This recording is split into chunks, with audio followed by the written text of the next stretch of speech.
সোনকালে আহি ৰ'দত অলপমান কৰোঁ তাৰপিছত ৰাতিকে গুচি যাওঁ ল'ৰাখিনি ৰাতিপুৱালৈকে কৰি আছে গোটেই ৰাতি নোহোৱাকৈ এইটো মানে এটা ৰিকুৱেষ্ট থাকিলে যে ইয়াতে প্লিজ পিক চিক পেলাই লেতেৰা নকৰিব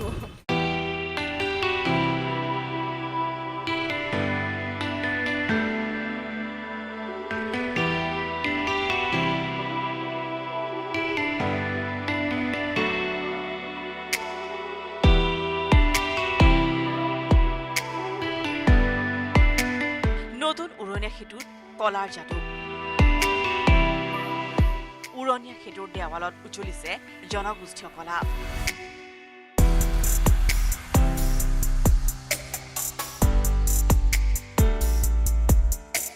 সৃষ্টি সিংহ মিছফাহুলহঁতে দিন ৰাতি একাকাৰ কৰি গৈছে কলাত্মক কাম গুৱাহাটীৰ ৰুক্মিণী গাঁৱৰ পৰা লাষ্ট গেট সংযোগী উৰণীয়া সেতুখনৰ নিৰ্মাণ প্ৰায় সম্পূৰ্ণ হৈ উঠিছে এতিয়া উৰণীয়া সেতুখনক শেষ স্পৰ্শ দিবলৈহে বাকী আছে উৰণীয়া সেতুখনৰ দেৱালবোৰত এতিয়া চলিছে শিল্পীৰ তুলিকাৰে শিল্প গঢ়াৰ কাম নিয়োজিত হৈ আছে প্ৰায় 20 জনকৈ শিল্পী সকলোৰে হাতে হাতে ৰং আৰু তুলিকা 20 জন ক'ত ঘৰ আপোনাৰ লখিমপুৰ নীলিম মহন্তৰ হেৰিত কৰি আছে লিভিং আৰ্ট তাৰে 20 জন মানে একেলগে কৰি আছে এতিয়া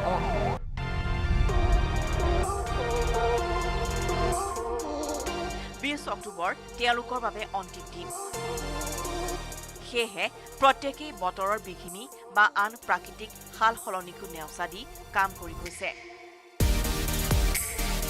নিউজ 18ৰ আগত মণিপুৰৰ কলাক দেৱালত আত্মিকতাৰে অংকন কৰি সৃষ্টি সিংহই ক'লে বেয়া লাগিব বৰ কষ্ট কৰিছো সময়ো কম আমি হৃদয় ঢালি দিছো কিন্তু কাইলৈ যদি কোনোবাই পিকাই থৈ যায় আমি কি কৰিম বা আপুনি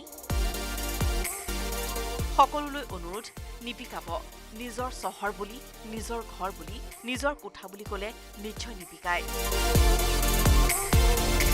4খন দেৱালত আমি 4টা বিশেষ কাম কৰিছো অসমৰ বাহিৰৰ পৰা অহা মানুহকো আকৰ্ষিত কৰিব পাৰিম বুলি মই বিশ্বাসী সৃষ্টি সিংহৰ দৰে আৰু বহুজনে ৰং তুলিকালৈ দেৱালত ৰঙৰ মেলা পাতিছে য'ত অসমৰ প্ৰতিটো জনগোষ্ঠীয়ে কম বেছি পৰিমাণে অংকিত হৈছে দেশৰ জনগোষ্ঠীসমূহৰো প্ৰতিফলন ঘটোৱা হৈছে লখিমপুৰৰ নীলিম মহন্তৰ তত্বাৱধানত 4খন দেৱালত অংকন কৰা হৈছে জনালে তুলিকা হাতত লৈ মিছফাহুল ৰহমানে এটা ভাগত ভাগ কৰি লৈছোঁ মানে গোটেই ফ্লাইঅভাৰখনত হয় এই চাইডটো মানে এইফালৰ চাইডটো আপোনাৰ অসমৰ যিমানবোৰ ট্ৰাইবছ আছে দিয়া হৈছে তাৰপৰা এই চাইডটো দিয়া হৈছে আপোনাৰ ভাৰতৰ চব ৰাজ্যৰ অলপ মানে সমগ্ৰ ৰাজ্যৰ গোটেই চব অলপ আভাস দিয়া হৈছে তাৰপিছত লাষ্ট গেটৰ চাইডে যোনটো নামি গৈছে সেই চাইডে এক চাইডে ৱাইল্ড লাইফ আছামৰ যিমানবোৰ ৱাইল্ড লাইফ এনিমেলছ আছে দিয়া হৈছে আৰু তাৰ ফ্ৰণ্ট চাইডে হেৰিটেজ প্লেচবিলাক আৰ্কিটেকচাৰ যিমানবোৰ আছে ৰংঘৰ কাৰেংঘৰ তলাতল ঘৰ তেনেকুৱাবোৰ দিয়া আছে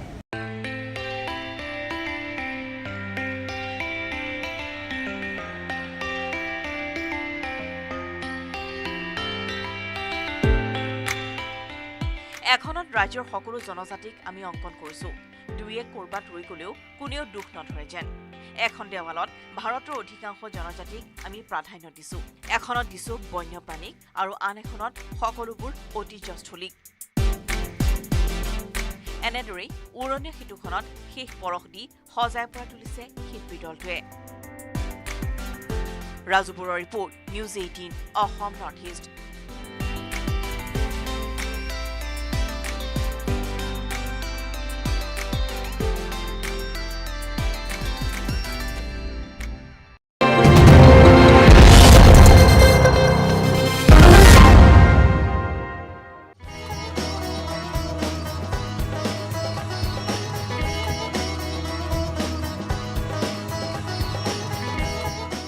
সমগ্ৰ ৰাজ্যবাসীৰ বাবে এটা সুখবৰ মা কামাখ্যাক মূল আধাৰ হিচাপে লৈ প্ৰস্তুত কৰি থকা হৈছে এটা হিন্দী গীত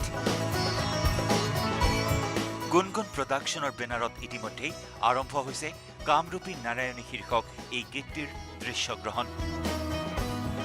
গুণগুণ কাশ্যপৰ দ্বাৰা ৰচনা কৰা এই গীতটিত সুৰ আৰু কণ্ঠদান কৰিছে জনপ্ৰিয় গায়িকা তৰালী শৰ্মাই। শ্বুটিং আজি আমি ইয়াতে আৰম্ভ কৰিছোঁ। ইয়াৰ পিছত আমি বেলেগ এটা জেগালৈ যাম, লেক এটালৈ যাম।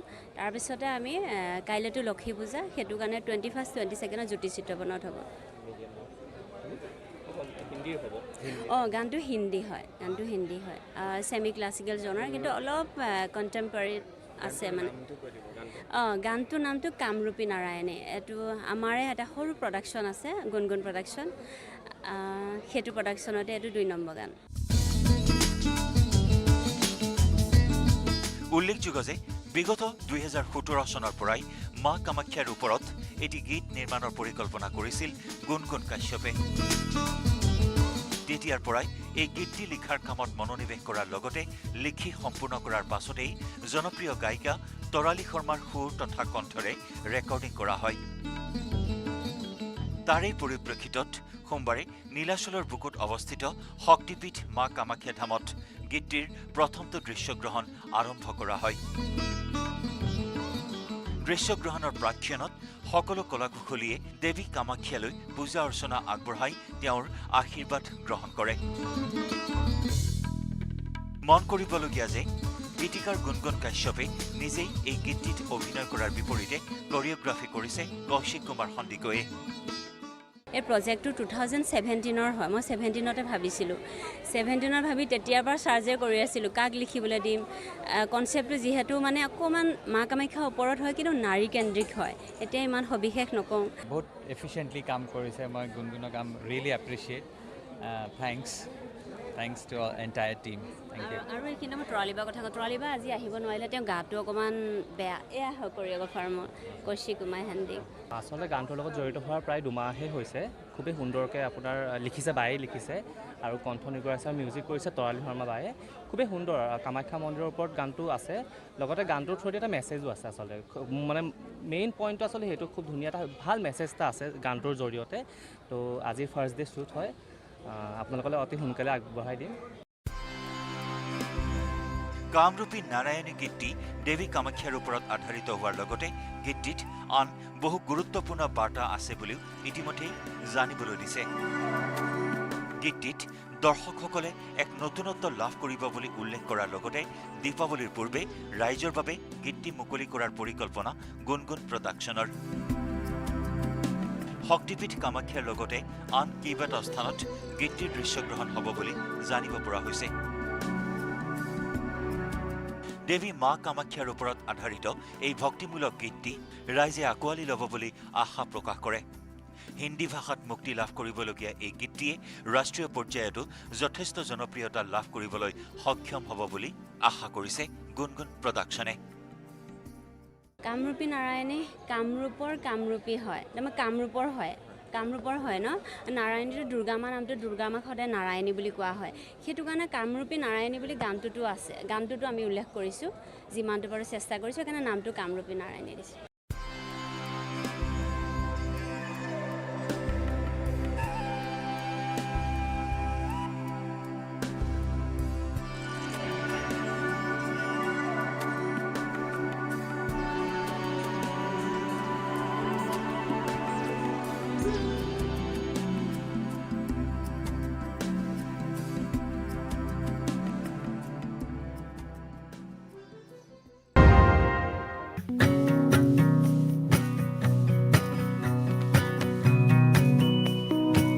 পহিলা অক্টোবৰৰ পৰা পৰ্যটকৰ বাবে মুকলি হৈছিল কাজিৰঙা ৰাষ্ট্ৰীয় উদ্যান। উদ্যান মুকলিৰ পিছতে কাজিৰঙালৈ এতিয়া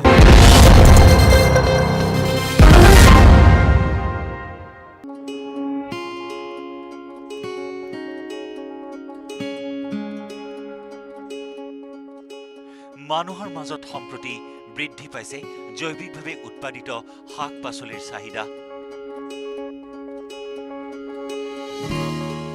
জৈৱিক পদ্ধতিৰে খেতি কৰি শোণিতপুৰৰ মিছামাৰীৰ এগৰাকী যুৱক হৈছে স্বাৱলম্বী।